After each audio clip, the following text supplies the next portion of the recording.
जय सद्गुरुदेव, जय पदशरणम। मेरे सद्गुरु की वाणी परम संत महात्मा यशपाल जी महाराज का प्रवृत्ति में निवृत्ति गृहस्थ धर्म का गीता सुधा भाष्य अध्याय 1 श्लोक 26 व 27। तत्रापश्यत् स्थितान् पार्थः पितॄन्थ पितामहान् आचार्यान् मातुलान् भ्रातॄन् पुत्रान् पौत्रान् सखींस्तथा श्वशुरान् सुहृदश्चैव सेनयोरुभयोरपि तान् समीक्षय स कौन्तेयः सर्वान् बन्धूनवस्थितान् कृपया परयाविष्टो विषीदन्निदं ब्रवीत्। अर्जुन चारों ओर निगाह डालता है तो उसे क्या दिखाई देता है? दोनों ओर अपने ही नाते रिश्तेदार, सगे संबंधियों का जबरदस्त जमघट। वह देखता है कि दादा, पिता, लड़के, चाचा, भतीजे, ससुराल वाले, सगे संबंधी, मामे, भांजे, नाती, आप्त स्वजन संबंधियों की 4 पीढ़ियां मरने मारने के अंतिम निश्चय से वहां एकत्र हुई हैं। यह बात नहीं कि इससे पहले उसे इन बातों का अंदाजा न हुआ हो, परंतु प्रत्यक्ष दर्शन का मन पर कुछ जुदा ही प्रभाव पड़ता है। उस सारे स्वजन समूह को देखकर वह मोहग्रस्त हो गया है। उसके हृदय में उथल पुथल मच गई है और उसे बहुत बुरा लगता है। आज तक उसने अनेक युद्धों में असंख्य वीरों का संहार किया था। उस समय उसे बुरा नहीं लगा था। उसका गांडीव हाथ से छूट नहीं पड़ा था। शरीर में कंपन नहीं होने लगा था। उसकी आंखें गीली नहीं हो गई थीं। तो फिर इसी समय ऐसा क्यों हुआ है? क्या अशोक की तरह उसके मन में अहिंसा वृत्ति का उदय हुआ है?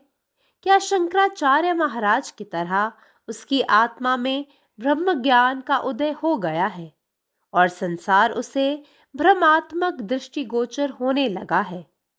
क्या शुकदेव की तरह उसके हृदय में वैराग्य का उदय हुआ है जो श्री कृष्ण भगवान से कहने जा रहा है, इस रक्त रजित क्षात्र धर्म से संन्यास ही अच्छा है? क्या यह उसकी साधारण वृत्ति है? कदापि नहीं। इस समय भी यदि गुरु, बंधु और आप्तजनों का मोह बाधक न होता तो शत्रुओं के मुंड गेंद की तरह फौरन उड़ा दिए होते। यह तो केवल स्वजनासक्ति ही है जो कर्म में बाधक हो रही है। इसीलिए कुंती पुत्र का स्वाभाविक धैर्य नष्ट हो गया है और उसका अंतःकरण द्रवित हो गया है। करुणा जनित कायरता के स्पर्श से द्रवित होकर खेद युक्त वाणी से अर्जुन भगवान कृष्ण से कहता है, ओम। സദ്ഗുരുവിൻ്റെ സന്ദേശം. അർജുനൻ ചുറ്റുപാട് നോക്കിയപ്പോൾ എന്താണ് കാണുന്നത്? ഇരുവശത്തുമുള്ള ബന്ധുക്കളുടെ ഒരു വലിയ ജനക്കൂട്ടം. തൻ്റെ മുത്തച്ഛൻ, അച്ഛൻ, പുത്രന്മാർ, അമ്മാവന്മാർ, മരുമക്കൾ, ബന്ധുക്കൾ, മാതൃസഹോദരങ്ങൾ, പേരക്കുട്ടികൾ എന്നിങ്ങനെ 4 തലമുറകൾ കൊല്ലുകയോ മരിക്കുകയോ ചെയ്യാനുള്ള അന്തിമ തീരുമാനത്തോടെ അവിടെ ഒത്തുകൂടിയതായി അർജുനൻ കാണുന്നു. ഇതെല്ലാം അയാൾ മുൻപ് ഊഹിച്ചിട്ടില്ല എന്നല്ല, മറിച്ച് ഇത് നേരിട്ട് കാണുന്നത് മനസ്സിനെ വ്യത്യസ്തമായ രീതിയിൽ സ്വാധീനിക്കുന്നു. ആ ബന്ധുക്കളുടെ മുഴുവൻ സംഘത്തെയും കണ്ട് അയാൾ വികാരാധീനനായി. അദ്ദേഹത്തിൻ്റെ ഹൃദയം അസ്വസ്ഥമാകുന്നു. വളരെ വിഷമം തോന്നുന്നു. ഇതേവരെ നിരവധി യുദ്ധങ്ങളിൽ എണ്ണമറ്റ യോദ്ധാക്കളെ കൊന്നിട്ടുണ്ട്. ആ സമയത്ത് അദ്ദേഹത്തിന് മോശമായി തോന്നിയിട്ടില്ല. കണ്ണുകൾ നനഞ്ഞിട്ടില്ല. പിന്നെ എന്തുകൊണ്ടാണ് ഇത് സംഭവിക്കുന്നത്? അശോകനെ പോലെ അദ്ദേഹത്തിൻ്റെ മനസ്സിൽ അഹിംസയുടെ മനോഭാവം ഉടലെടുത്തിട്ടുണ്ടോ? ശങ്കരാചാര്യ മഹാരാജാവിനെ പോലെ അദ്ദേഹത്തിൻ്റെ ആത്മാവിൽ ബ്രഹ്മജ്ഞാനം ഉടലെടുത്തിട്ടുണ്ടോ? ലോകം അദ്ദേഹത്തിനൊരു മിഥ്യയായി തോന്നാൻ തുടങ്ങിയിട്ടുണ്ടോ? രക്തം പുരണ്ട ആ ക്ഷത്രിയ ധർമ്മത്തേക്കാൾ സന്യാസമാണ് നല്ലത് എന്ന് ഭഗവാൻ കൃഷ്ണനോട് പറയാൻ പോയ ശുക്ദേവനെ പോലെ അവൻ്റെ ഹൃദയത്തിൽ വേർപിരിയലുണ്ടായിട്ടുണ്ടോ? ഇത് അവൻ്റെ സ്വാഭാവിക മനോഭാവമാണോ? ഈ സമയത്ത് ഗുരുവിനോടും സുഹൃത്തുക്കളോടുമുള്ള അടുപ്പം ഒരു തടസ്സമായിരുന്നില്ലെങ്കിൽ ശത്രുക്കളുടെ തലകൾ ഒരു പന്ത് പോലെ പറന്നു പോകുമായിരുന്നു. ബന്ധുക്കളോടുള്ള അടുപ്പം മാത്രമാണ് അതിനൊരു തടസ്സമായി മാറുന്നത്. അതിനാൽ കുന്തിപുത്രൻ്റെ സ്വാഭാവിക ക്ഷമ നശിച്ചു. അവൻ്റെ ഹൃദയം ഉരുകി. അർജുനൻ ഖേദകരമായ സ്വരത്തോടെ ഇതെല്ലാം ഭഗവാൻ കൃഷ്ണനോട് പറയുന്നു. പരമാത്മാവ് നീ തന്നെ, നിന്റെ इष्टम पूर्णमागटे. जय सद्गुरुदेव, जय पदशरण. जय गुरुदेव, जय पदशरणम. अर्जुन आजूबाजूला बघतो तेव्हा त्याला काय दिसते? दोन्ही बाजूला त्याच्या नातेवाईकांची मोठी गर्दी आहे. तो पाहतो की त्याचे आजोबा, वडील, मुलगे, काका, पुतणे, सासरे, नातेवाईक, मामा आणि पुतणे, नातू, नातेवाईक यांच्या 4 पिढ्या आपलांना एकमेकांना मारण्याच्या किंवा मरण्याच्या अंतिम निश्चयानेच तेथे जमलेले आहेत. असे नाही की त्याला या गोष्टीचा आधी अंदाज आला नव्हता, परंतु प्रत्यक्ष समोर पाहिल्याने मनावर वेगळाच परिणाम होतो. नातेवाईकांच्या त्या संपूर्ण गटाला पाहून तो मोहित झाला आहे. त्याचे हृदय कालवा कालव होत आहे, अशांत झाले आहे आणि त्याला खूप वाईट वाटत आहे. आजपर्यंत त्याने अनेक युद्धांमध्ये असंख्य योद्धांना मारलेले आहेत. त्यावेळी त्याला वाईट वाटले नाही. त्याचे गांडीव त्याच्या हातून पडले नाही. त्याचे शरीर थरथर कापू लागले नाही. त्याचे डोळे कधीच ओले झाले नाहीत. मग यावेळीच असे का घडले? का अशोकाप्रमाणे त्याच्या मनात अहिंसेची वृत्ती निर्माण झाली आहे का? शंकराचार्याप्रमाणे त्यांच्या मनात आत्म्याचे ब्रह्मज्ञान झाले आहे का? आणि जग त्याला ब्रह्म वाटू लागले आहे का?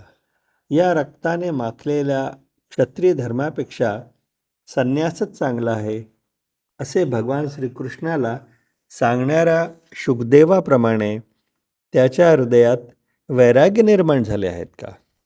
ही त्याची सामान्य वृत्ती आहे का? कधीच नाही. यावेळीही जर गुरु, नातेवाईक आणि मित्रांवरील आसक्ती अडथळा नसती तर शत्रूचे डोके त्याने चेंडूसारखे उडवून दिले असते. केवळ नातेवाईकांवरील आसक्ती हीच त्याच्या कर्मात अडथळा बनत आहे. म्हणून कुंतीपुत्राचा नैसर्गिक संयम नष्ट झाला आहे आणि त्याचे हृदय पिघळले आणि वितळले आहेत.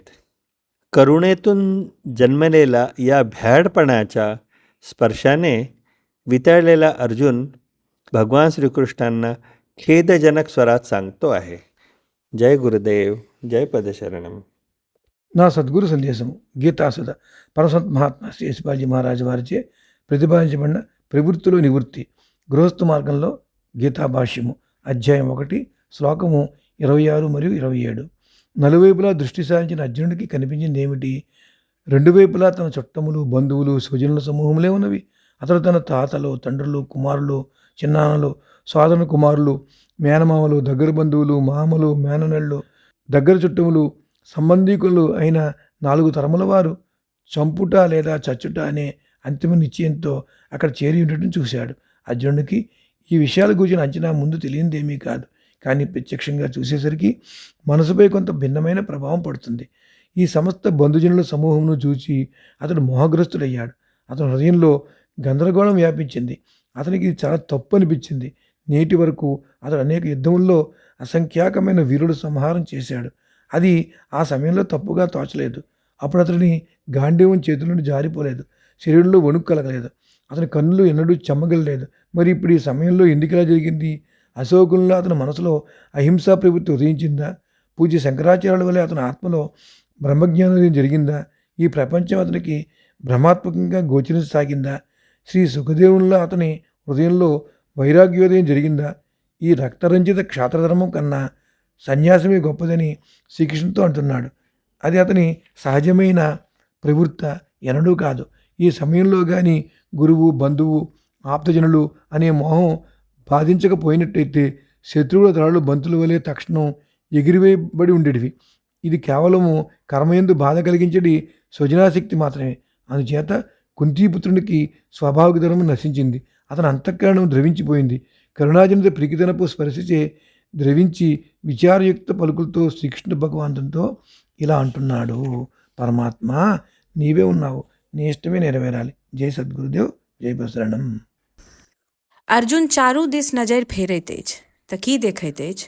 दुनू पक्ष में ओकर अपन लोकनाथ, कुटुम्ब, संबंधी आ आत्मीयजन सब ठाढ़ अछि। पितामह, पिता, पुत्र, पित्ती, भातिज, ससुर, साड़, मामा, भागिन, नैत, चारि पुश्त सब एक रंग भऽ कऽ प्राण प्रणसँ एक दोसरक संहार करबाक अंतिम निश्चय लऽ कऽ रणभूमि पर ठाढ़ अछि। एहि बातसँ अर्जुन पहिने अनभिज्ञ नहि छल, मुदा प्रत्यक्ष दृश्यक प्रभाव बेसी गहीर होइत अछि। अपन परिवार के एहन रण आकुल मुद्रा में देख अर्जुन मोहग्रस्त भऽ गेल। ओकर हृदय व्याकुल भऽ गेल। एखन धरि ओकर जीवन में असंख्य युद्ध भेल। कैक वीरक शीश ओ छिन्न कऽ चुकल छल, मुदा कखनो ओकर गांडीव हाथ सँ नहि छूटल, ने शरीर काँपल, ने आँखिसँ नोर खसल। तखन एखने एहन की भेल? कि एखन ओकर हृदय में सम्राट अशोक जकाँ अहिंसा बोधक उदय भेल? आकि शंकराचार्य जकाँ ओकर आत्मा ब्रह्म ज्ञान सँ जागल, जे संसार के माया जाल बुझि विरक्त उपजि गेल? आकि सुखदेव जकाँ वैराग्यक भाव उमड़ि गेल, जे श्री कृष्ण सँ कहऽ जा रहल अछि: हे प्रभु, ई रक्त रंजित छात्र धर्मसँ तऽ संन्यास श्रेष्ठ अछि? नहि, एहिमे सँ किछु नहि। एखनहु यदि गुरु, बंधु, स्वजनक प्रति मोह बाधक नहि होयत तऽ शत्रु के मुंड तत्काल गेंद जकाँ उड़ा देल जायत। ई केवल स्वजनासक्तिक बंधन अछि जे कर्मक बाट रोकि रहल अछि। एहि मोहवश कुंतीपुत्रक सहज धैर्य टूटि गेल। ओकर अंतःकरण करुणाजनित कातरतासँ भरि उठल। तखन ओ हृदयक बिछोहक वेदनासँ करुण स्वर में भगवान श्री कृष्ण सँ कहय लागैत अछि: अखिल भारतीय संत मत सत्संग, पंजीकृत दिल्ली, मुख्यालय B20 CC colony, Rana Pratap Bagh के सामने, दिल्ली। सत्संग आश्रम संत यशरूप तपोभूमि परिसर, अनंगपुर, जिला फरीदाबाद, हरियाणा।